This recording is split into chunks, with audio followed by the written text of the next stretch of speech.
Okay, it is September 17th, about 2:30. The Loudon's residence. A tree fell on their home. Damaged shingles on this slope. We found damaged shingles here. Damaged shingles on the back of the home. We see some previous repairs. We see damaged ridge cap. We see damaged gutters, fascia. We see there's a damaged metal porch back there. All this is pointed out in the inspection report. What we're going to look at today is repairability of this roof. So we see here that when this roof was attempted to be repaired here, there was, we can see that the previous repairs resulted in damage left on the existing shingles. So if we look here, we can see that this shingle had been bent back one time to try to secure new shingles. We see that that's damaged. We see granular loss, which can reduce the lifespan of the shingle, exposing it to allowing have damage from UV. We see this one's been actually ripped there. All right, so we know that this roof has trouble getting repaired. People can attempt repairs, call it a repair, but it actually leaves the roof in worse condition, right? And what we also see here is this slope covers this slope here. So as we attempt repairs, we're taking that into consideration here, the valley liner and and how these shingles are actually installed underneath this slope, right? Then as a hip roof, we can see that you can it's a building code, but the underlayment from one slope is going to go place over into the other slope, because your end laps, your underlayment have to be offset by 4 feet, right? So they couldn't all end right here. It's going to go 4 feet into the adjacent slope there. So we see a hole there. There's a need to be repaired. So we're looking at, when we look at replacing underlayment, replacing shingles, replacing ridge cap, extending it to addition, properly doing the underlayment, we look at further issues. So that's why I put some X's there to show you that this is a hip roof. You can't just replace individual shingles and underlayment in certain areas without taking into consideration the accessories, how the roof's installed, and how the roof system is meant to be installed. But the best place we could do a repair attempt, we got damaged first course of shingles, starter all along the edge here. And we also have tree rub along here. So what we're gonna do is try to unseal one of these shingles and see what that does here.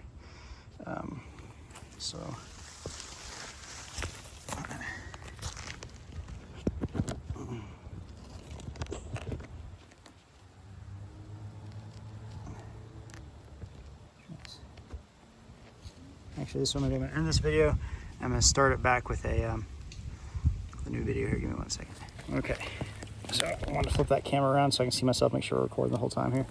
So what we're looking at here is attempting repairs on this damaged shingle here.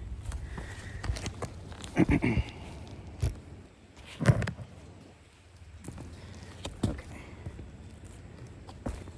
so we got a roof snag, which is what a lot of adjusters recommend that we use for repairs on shingles.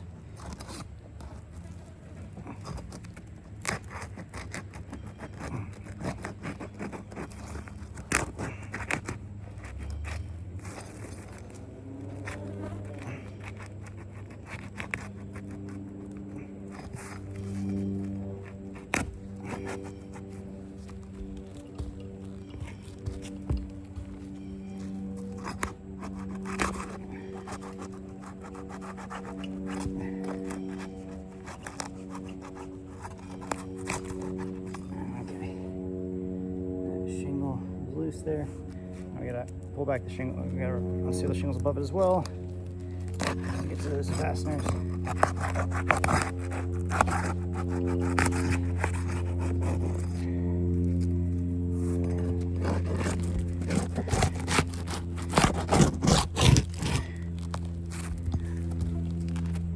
Now, try to get these fasteners out of here.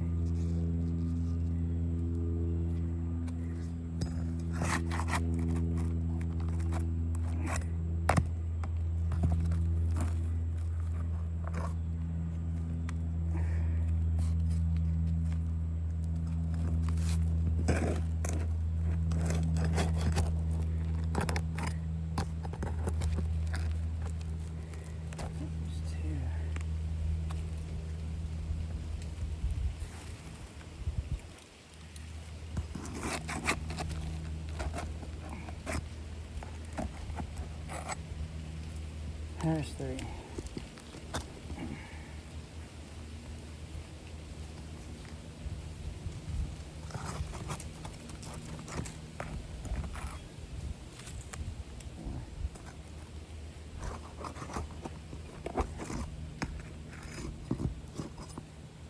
Fifth one looked like it ripped through.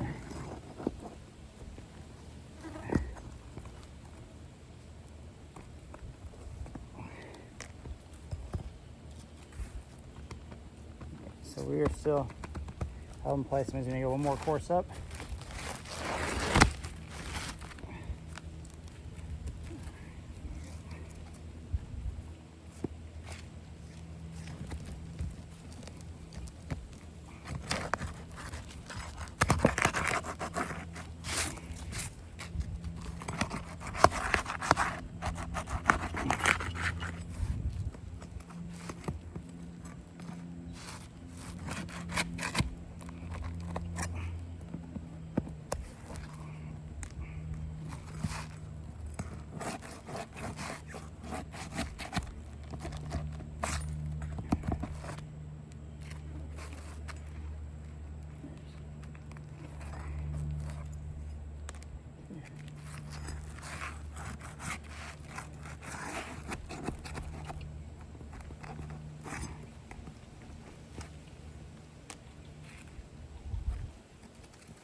Two. Let's see if that gets it out for us. Okay.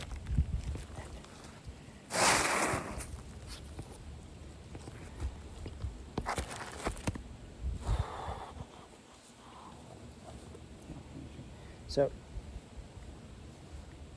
shingles removed. I'll highlight a few things here. So the shingles removed. What we can already see is we see matting transfer, right? So that means pieces of the shingle above it are sticking and tearing off between. That means the shingles around the shingle, the adjacent shingles are getting damaged too, right? They're losing pieces of the shingles, they're tearing during this process here, right? So they're never going to reseal. You can see it a little bit worse here, right? So pieces of this shingle, right, are sticking in place there, right? So matting transfer, for repairability. We can already say that's a damaged shingle. Right. Let's see what we got here.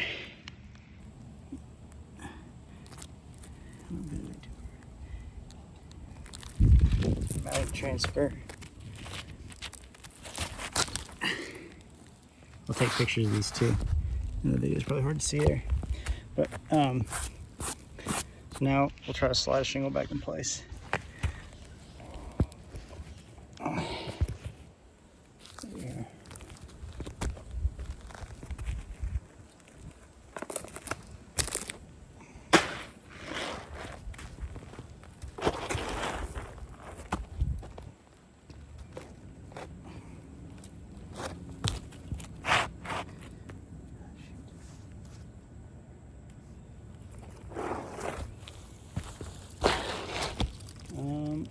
The shingle I brought is a lot bigger, so we didn't know what shingle this was.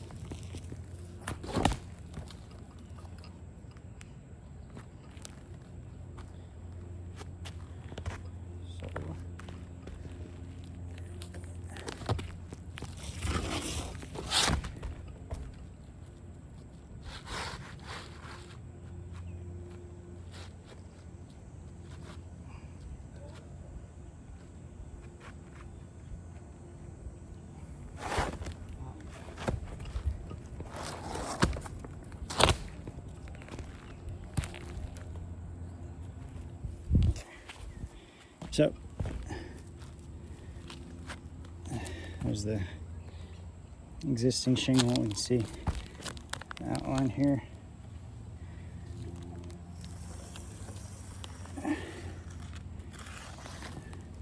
So not sure what the shingle is, but for the sake of this video, I'll try to trim this one and see how it looks. Put the shingle back in place here.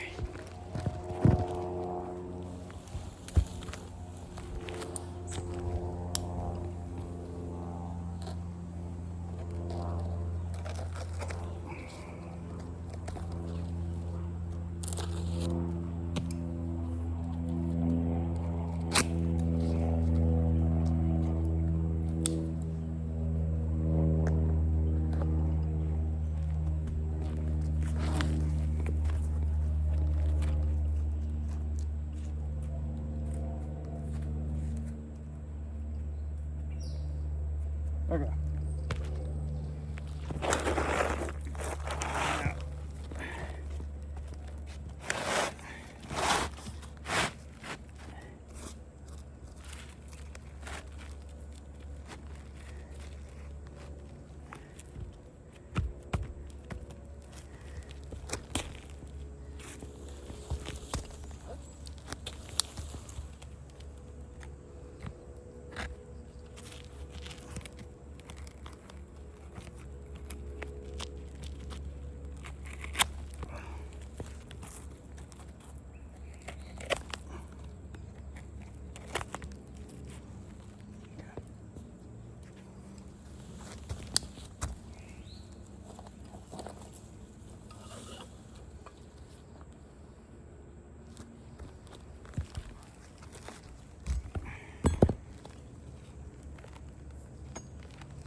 I apologize for the hiccup there. Phone overheated, so I'm going to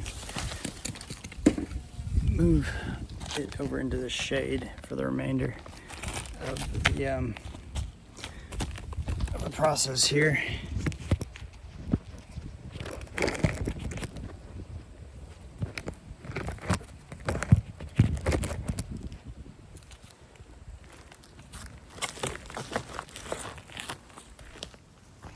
Okay, so we finished on the shingles using the roof snake hatchet. Put the nails back in.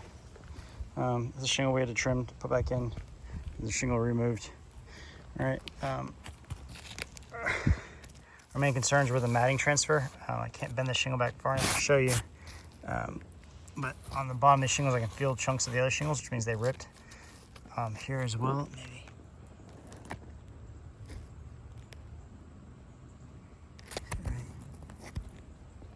Try to take a picture of that for you. So the shingles are ripping, right, which is reducing the surface life. You can feel they're more pliable, right, where they've had to be bent back a little bit to add shingles in. They're definitely not going to reseal. So this is, yes, there's a new shingle in the place, but right now, because of the matting transfer, we're going to say that I've got 1 damaged shingle, got 2 damaged shingles, 3 damaged shingles, 4, right? So that'll be exponentially go on as we go throughout the roof.